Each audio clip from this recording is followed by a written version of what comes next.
No one said that the path is going to be easy. And it's not. We know life is rough, and we know there will be pain, and whether that pain is at the hands of an enemy or at the hands of nature or time or disease, there will be pain. It's an urge. Truth be told, every champion has felt it. Every president has felt it. Every king has felt it. Every lion has felt it. Every winner has felt it. Every soldier has felt it. Every victorious person has felt it. The urge to quit. Often when people are embittered and resentful and feel like they're victims, it's because really awful things have happened to them. Now, not always, but often. And so then the question is, well, if you're in a situation and something really awful is happened to you or has happened to you, then, well, why shouldn't you feel like a victim? And is there a better alternative? Thousands have come before you and they did just fine. So quit your complaining. And it's not because you have nothing to complain about. That's not the case. It's that that's not the right approach. The fact is, and this is such an optimistic fact, as well as a judgment in some sense, the fact is that if someone else can do it, so can you. And that's something, right? If you're reading about the great heroes in history, people who are in these terrible situations, and you see someone rise to the occasion, and then you can say, well, that was a person who did that, and I'm a person, and so maybe I have that capacity too, even though I don't know how to approach it.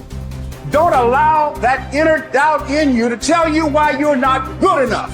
You ignore that inner voice and all of the external voices. Don't judge the possibilities for what you can do based upon the circumstances, because the circumstances won't determine who you are. Doesn't matter how many mistakes you've made. Doesn't matter how much money you've lost.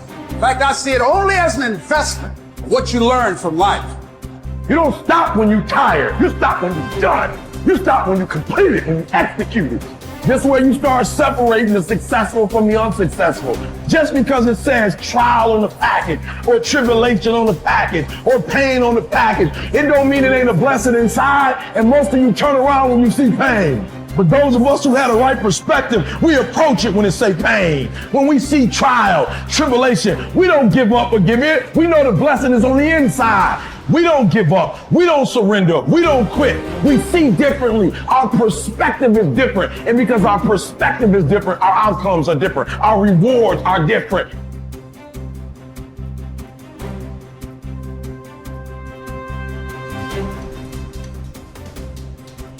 If you haven't learned something from periods of suffering, if you haven't wrung the juices of your own pain and drank them, for your own nourishment, you have wasted your experience and missed the chance to expand the capacity for being stronger the next time. That these seasons arrive at your door. My mental outcomes were a consequence of my habits. And my habits were a consequence of my choices. It is true that character is to some extent innate. Our genetic makeup imbues in us certain proclivities. But it is as true that character is mostly a consequence of choices. We all make them, and we should make them deliberately with the knowledge that these choices are part of our responsibility toward a purpose other than our own selfish aim. That responsibility is to your family, friends, community, and country. You have purpose in this life. God has you here for a reason. You may not know it, but He does. Your job is to find it. No one else can. You need to understand that your purpose may be great in the eyes of the world, or it may be commonplace and seemingly small. Your purpose might be your family, your children. Your purpose might be tutoring a child and changing their life. Your purpose might be the business you started. Your purpose might be cleaning up your block. Your purpose might be in the help you give others. Your purpose might be in the example you set. Only you and God know. Only you and God need to know. Search until you find it. And until then, act as if you have it because you're wasting time otherwise.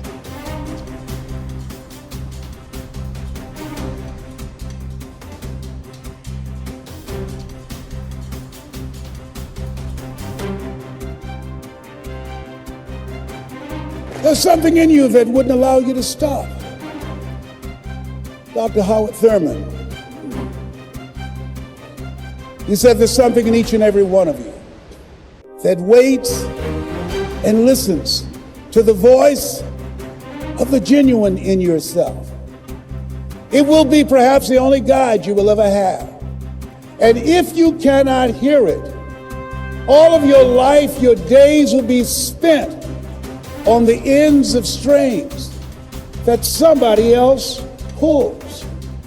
And I say to you, the reason you showed up, even though you couldn't afford to be here, the reason you drove hundreds of miles, flew around the world, there's something in you, in your heart of hearts, that said, I'm not going to let anybody pull my strings. It said, I'm going to control my own personal economy. It said, I've got a dream I want to achieve. I want my children to have a choice of the kind of education that they want. That said, I am the captain of my ship. That said, I'm going to control my destiny. And whatever it takes, I'm willing to do the work.